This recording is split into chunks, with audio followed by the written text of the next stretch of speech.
शिवशक्तिसमारम्भां भास्कराचार्यमध्यमाम् अस्मच्छ्रीनाथपर्यन्तां वन्दे गुरुपरम्पराम्। श्रीनाथादिगुरुत्रयं गणपतिं पीठत्रयं भैरवं सिद्धौघं वटुकत्रयं पदयुगं दूतीक्रमं मण्डलम् वीराङ्ग्यष्टचतुष्कषष्टिनवकं वीरावळी पञ्चकं श्रीमन्मालिनी मन्त्रराजसहितं वन्दे गुरोर्मण्डलम्। श्रीविमर्शानन्दनाथं सत्याम्बासहितं गुरुं हृत्पद्मकर्णिका मध्ये भावयेत् सर्वसिद्धये। श्रीभासुरानन्दनाथाय नमः। श्रीभास्करराय गुरुमण्डलाय नमः। श्रुतिस्मृतिपुराणानामालयं करुणालयं Namami भगवत्पादशङ्करं लोकशङ्करम्।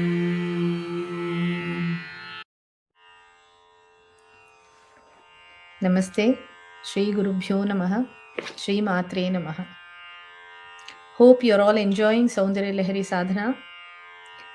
Just learning to recite it and knowing a little bit of meaning is giving us all immense joy. We are able to see Soundaryalahari's relationship with Sri Vidya Upasana in almost every verse. We have been receiving a lot of messages from many of you, and we are really glad that you're all enjoying this. We sincerely think that this is all happening due to Devi's will and Guru Mandala's blessing. We talked about Sammohana Shakti in the 5th verse yesterday. How Vishnu and Kamadeva acquired the power of attracting others is because of receiving the grace of Devi. We are amazed at how Shankaracharya carefully conceals the powerful Sri Vidya mantras in the verses. One may wonder what was the need to bring Mohini Avatara of Vishnu in the 5th verse. The main objective of the verse, which is the Sammohana Shakti, is already being conveyed through story of Manmatha. There was no need to bring up the avatara of Mohini avatara of Mahavishnu.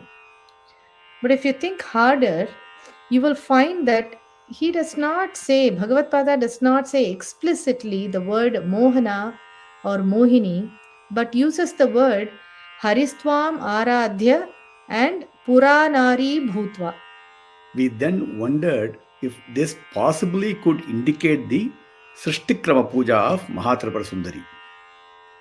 In the second avarna of Navavarna Puja in Srishtikrama, Puja for the Sammohana Chakra, which is made of 4 Ayudhas of Devi, is done.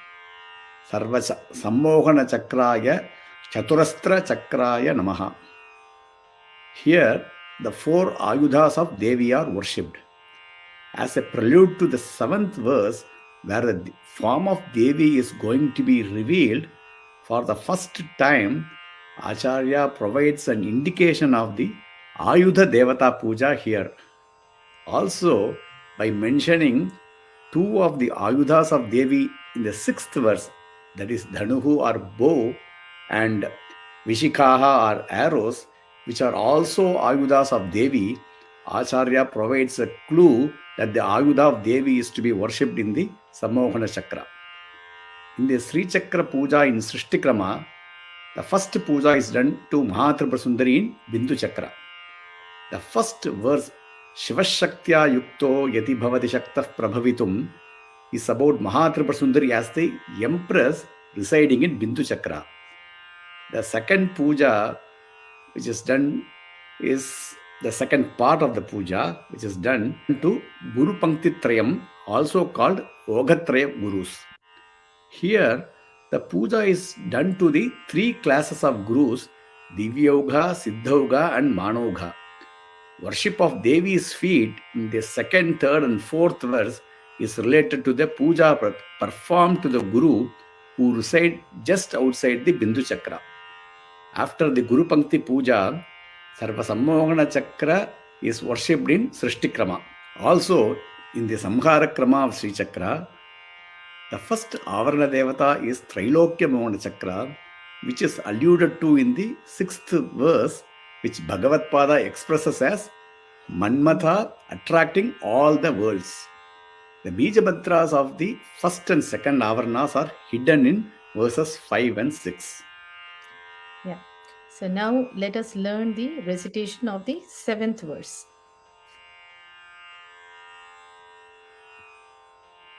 kvaṇatkāñcīdāmā kvaṇatkāñcīdāmā kvaṇatkāñcīdāmā karikalabhakumbhastananatā karikalabhakumbhastananatā karikalabhakumbhastananatā kvaṇatkāñcīdāmā karikalabhakumbhastananatā kvaṇatkāñcīdāmā karikalabhakumbhastananatā kvaṇatkāñcīdāmā karikalabhakumbhastananatā parikṣīṇā madhye parikṣīṇā pariṇataśaraccandravadanā pariṇataśaraccandravadanā pariṇataśaraccandravadanā parikṣīṇā madhye pariṇataśaraccandravadanā parikṣīṇā madhye pariṇataśaraccandravadanā parikṣīṇā madhye pariṇataśaraccandravadanā dhanurbāṇān pāśaṃ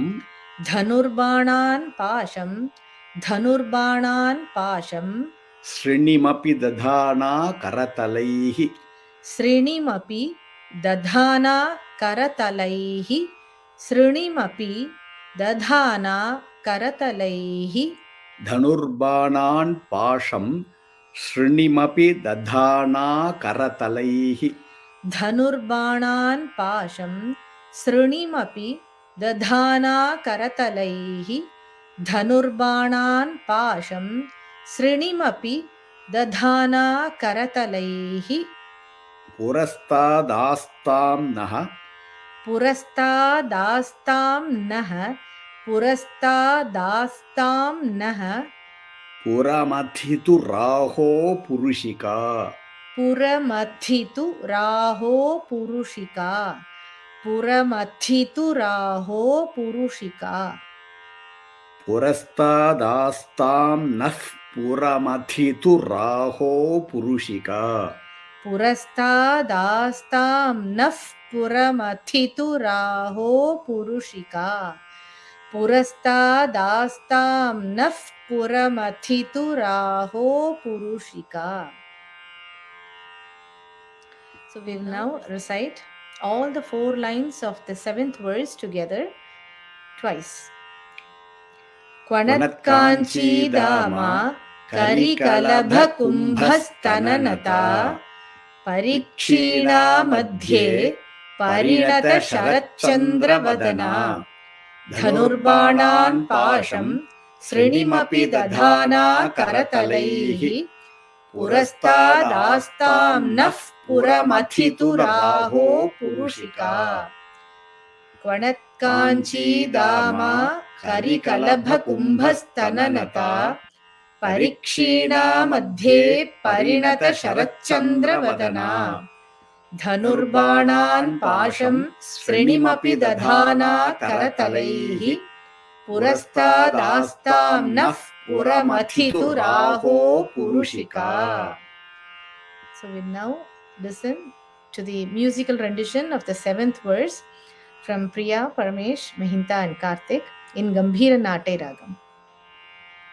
kvaṇatkāñcīdāmā karikalabhakumbhastananatā kvaṇatkāñcīdāmā karikalabhakumbhastananatā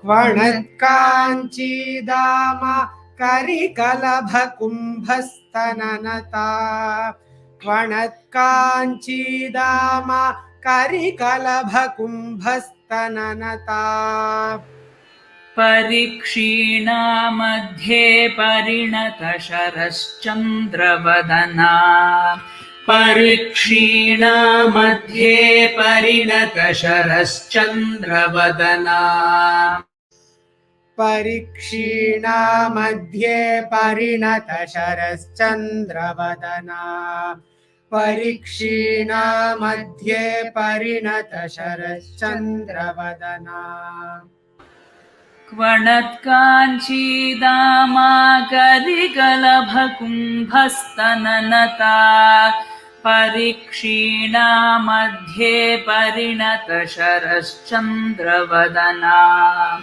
kvaṇatkāñcīdāmā karikalabhakumbhastananatā parikṣīṇā madhye pariṇataśaraccandravadanā kvaṇatkāñcīdāmā karikalabhakumbhastananatā parikṣīṇā madhye pariṇataśaraccandravadanā kvaṇatkāñcīdāmā karikalabhakumbhastananatā parikṣīṇā madhye pariṇataśaraccandravadanā dhanurbāṇān pāśaṃ sṛṇimapi dadhānā karatalaiḥ dhanurbāṇān pāśaṃ sṛṇimapi dadhānā karatalaiḥ dhanurbāṇān pāśaṃ sṛṇimapi dadhānā karatalaiḥ dhanurbāṇān pāśaṃ sṛṇimapi dadhānā karatalaiḥ purastādāstāṃ nah puramathiturahopuruṣikā purastādāstāṃ nah puramathiturahopuruṣikā purastādāstāṃ nah puramathiturahopuruṣikā purastādāstāṃ nah puramathiturahopuruṣikā dhanurbāṇān pāśaṃ sṛṇimapi dadhānā karatalaiḥ purastādāstāṃ nah puramathiturahopuruṣikā dhanurbāṇān pāśaṃ sṛṇimapi dadhānā karatalaiḥ purastādāstāṃ nah puramathiturahopuruṣikā dhanurbāṇān pāśaṃ sṛṇimapi dadhānā karatalaiḥ purastādāstāṃ nah puramathiturahopuruṣikā dhanurbāṇān pāśaṃ sṛṇimapi dadhānā karatalaiḥ purastādāstāṃ nah puramathiturahopuruṣikā kvaṇatkāñcīdāmā karikalabhakumbhastananatā parikṣīṇā madhye pariṇataśaraccandravadanā dhanurbāṇān pāśaṃ sṛṇimapi dadhānā karatalaiḥ purastādāstāṃ nah puramathiturahopuruṣikā kvaṇatkāñcīdāmā karikalabhakumbhastananatā parikṣīṇā madhye pariṇataśaraccandravadanā dhanurbāṇān pāśaṃ sṛṇimapi dadhānā karatalaiḥ purastādāstāṃ nah puramathiturahopuruṣikā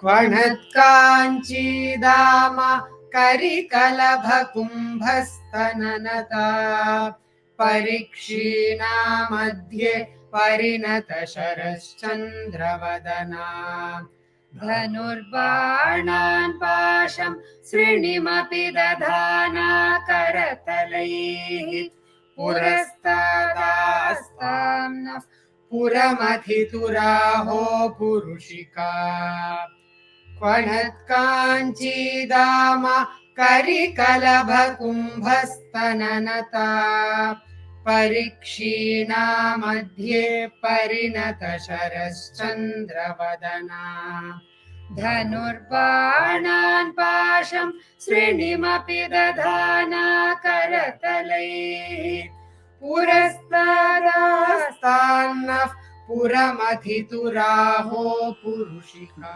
Let us now see the meanings of this verse. This is the verse where Devi's physical form is described by Bhagavad Pada for the first time. She has 4 hands where she holds bow made of sugarcane, 5 flower arrows, a noose and a gourd. In this verse, Devi, the pride of Shiva, is described as having a slender waist, parikṣīṇā madhye, the waist ornament having jingling bells, kvaṇatkāñcīdāmā, body frame slightly bent forward, and bright and shining face like the autumn full moon, and holding in her hands pāśaṃ, which is noose, ankusham, gourd, ikshudhanush, which means sugarcane bow, and pushpabāṇa, arrows made of flowers. Bhagavad Pada invokes her to manifest in front of him this way. That is, this verse forms the dhyana shloka of Devi. Here, the word karatalaiḥ shows that she actually has 4 hands. The karatala, that is the 2 parts of the palm, the upper side and the lower side. So this indicates, many people say, the scholars say, that karatalaiḥ is just indicating that she has 4 hands. We should remember Bhavanopanishad here to know how the 4 ayudhas of Devi are related to our body. Shabdādi tanmatrāha panchapushpa bāṇāha manayukshu dhanuhu rāgav pāṣaha dveshōṅkuṣaha. Shabda, which is sound, sparsha, touch, rupa, vision, rasa, taste, and gandha, smell, are called 5 tanmatras, which are her 5 arrows. Shabdādi tanmatraha. So Shabdādi means starting from Shabda. Shabda, Sparsha, Rupa, Rasa, Gandha. Shabdādi. Tanmatraha panchapushpa bāṇāha. So they are her 5 flower arrows. Manayukshu dhanuhu. Our mind is the bow. Ragaha pāṣaha. Our desires are the pāṣa, and dveshōṅkuṣaha. Our dislikes are her ankusha. In the Bhavanopanishad, Devi is worshipped internally, and every part of our body is the abode of Devi. And our body is the Sri Chakra where Devi resides. This concept is very important for understanding Soundaryalahari. Every part of our body is the abode of the Devatas mentioned in the Sri Chakra. We should have a proper understanding of why Bhagavad Pada Shankaracharya describes Devi's form in detail. His description is born out of extreme reverence and spiritual ecstasy experienced by him. His mind dissolved fully into that absolute power, and he became drenched with splendid power of Tripura Sundari, the most beautiful form of Shakti in the 3 worlds. We should also try to have the same feeling of reverence with devotion.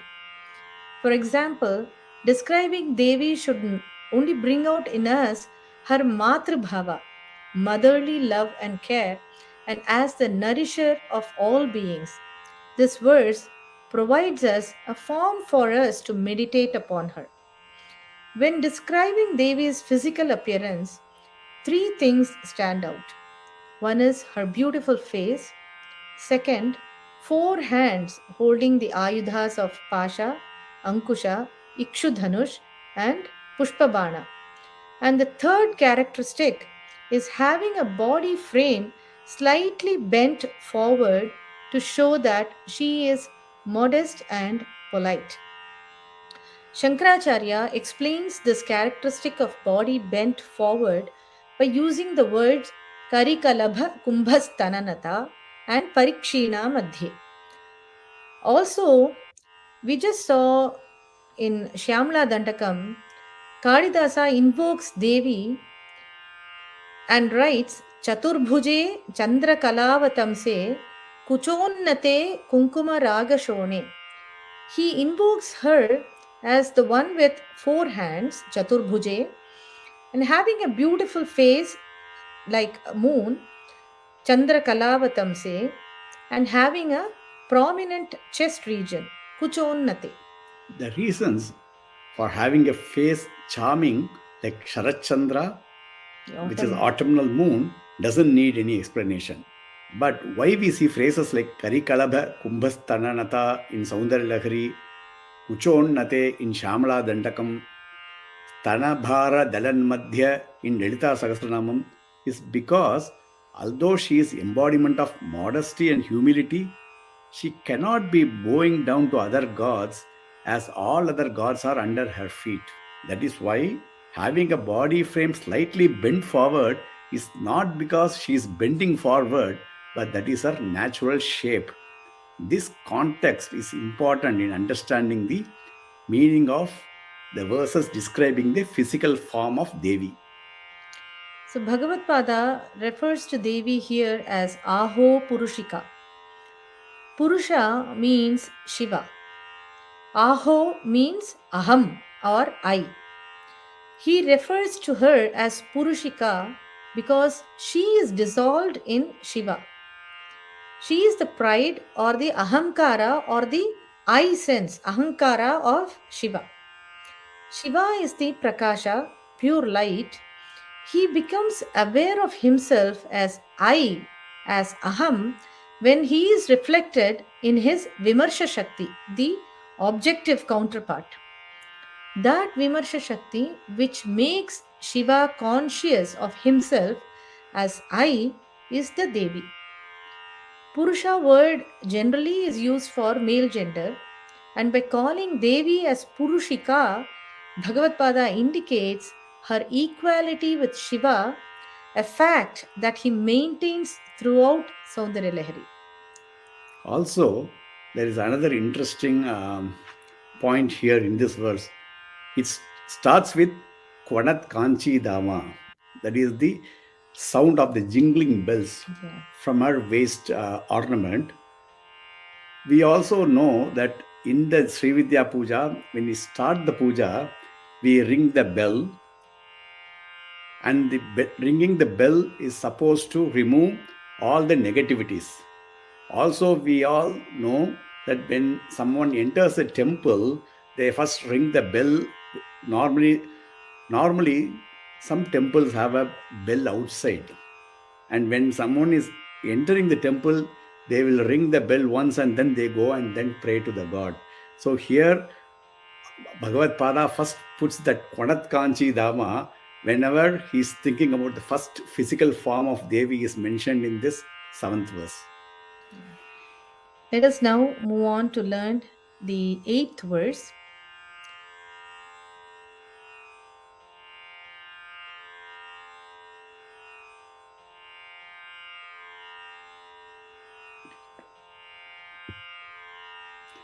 Sudhāsindhormadhye Sudhāsindhormadhye Sudhāsindhormadhye suraviṭapivāṭīparivṛte Suraviṭapivāṭīparivṛte Suraviṭapivāṭīparivṛte Sudhāsindhormadhye suraviṭapivāṭīparivṛte Sudhāsindhormadhye suraviṭapivāṭīparivṛte sudhāsindhormadhye suraviṭapivāṭīparivṛte mañidvīpe nīpo mañidvīpe nīpo mañidvīpe nīpo mañidvīpe nīpopavanavati mañidvīpe nīpopavanavati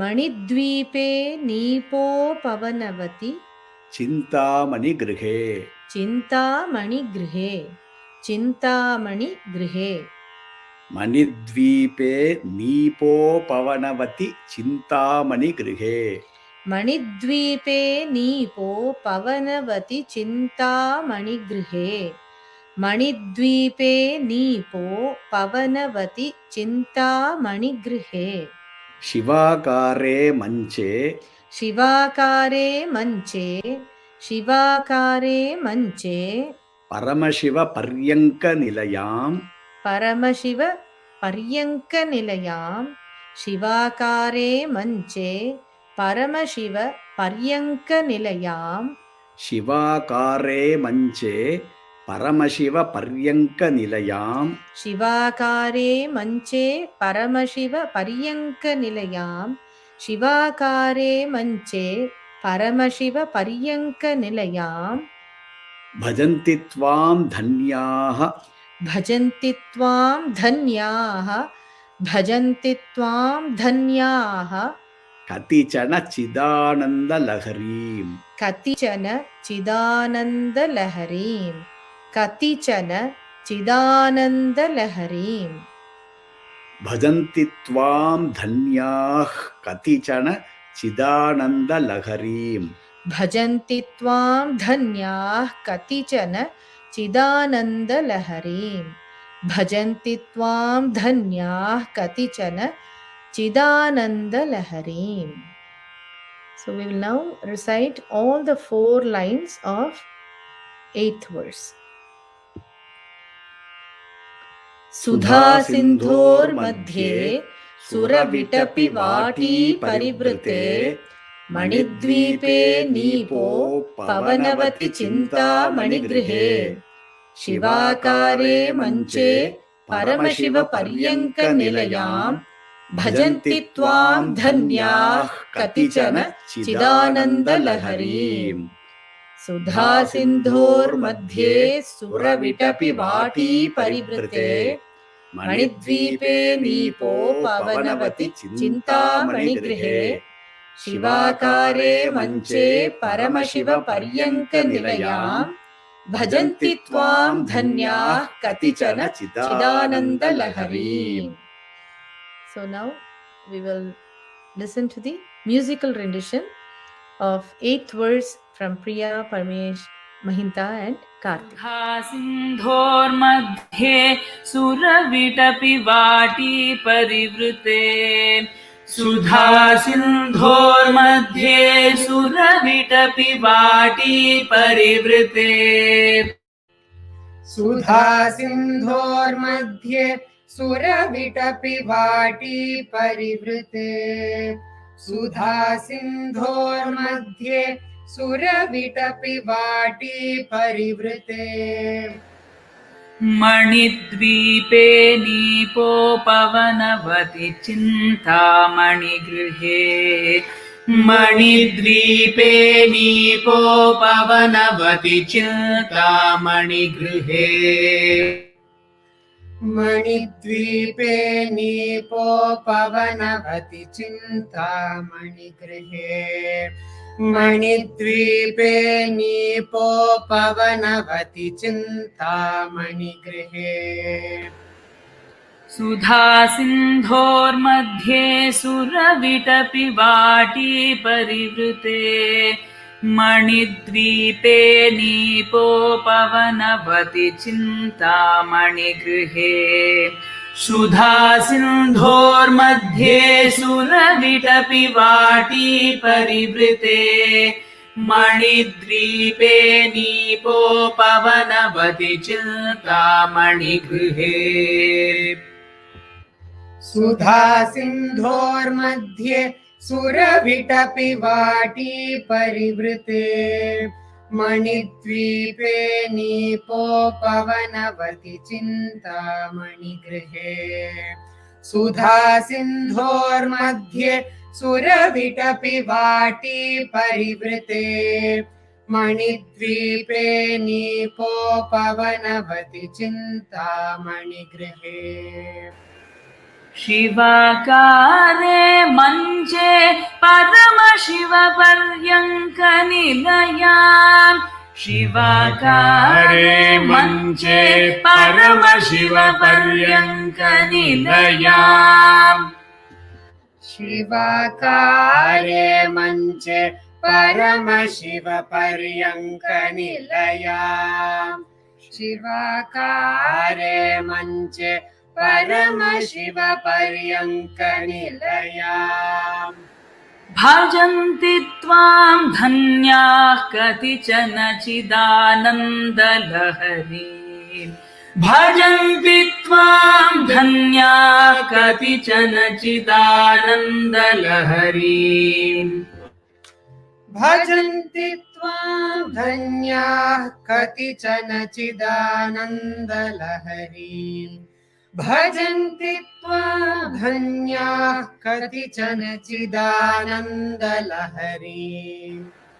शिवाकारे मञ्चे परमशिवपर्यङ्कनिलयाम् भजन्ति त्वां धन्याः कतिचन चिदानन्दलहरीम् शिवाकारे मञ्चे परमशिवपर्यङ्कनिलयाम् भजन्ति त्वां धन्याः कतिचन चिदानन्दलहरीम् शिवाकारे मञ्चे परमशिवपर्यङ्कनिलयाम् भजन्ति त्वां धन्याः कतिचन चिदानन्दलहरीम् शिवाकारे मञ्चे परमशिवपर्यङ्कनिलयाम् भजन्ति त्वां धन्याः कतिचन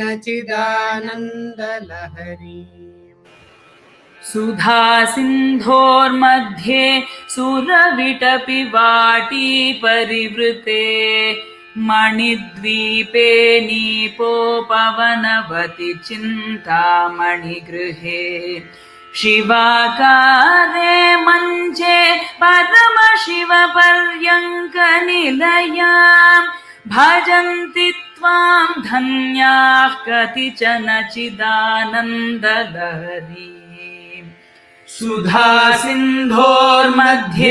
सुरविटपिवाटिपरिवृते मणिद्वीपे नीपोपवनवति चिन्तामणिगृहे शिवाकारे मञ्चे परमशिवपर्यङ्कनिलयाम् भजन्ति त्वां धन्याः कतिचन चिदानन्दलहरीम् सुधासिन्धोर्मध्ये सुरविटपिवाटिपरिवृते मणिद्वीपे नीपोपवनवति चिन्तामणिगृहे शिवाकारे मञ्चे परमशिवपर्यङ्कनिलयाम् भजन्ति त्वां धन्याः कतिचन चिदानन्दलहरीम् सुधासिन्धोर्मध्ये सुरविटपिवाटिपरिवृते मणिद्वीपे नीपोपवनवति चिन्तामणिगृहे शिवाकारे मञ्चे परमशिवपर्यङ्कनिलयाम् भजन्ति त्वां धन्याः कतिचन चिदानन्दलहरी. We will now look into the meanings of the 8th verse. In this verse, Devi's living place is described. So in the 7th, he first brings the Devi's Swarupa for doing the dhyana. Now he is describing her living place. In Srividya Upasana, before invoking Mahatripura Sundari, before doing the Avahana of Mahatripura Sundari, the puja for her abode or seat is performed. Many of you know that this is called the Yoga Pitha Puja.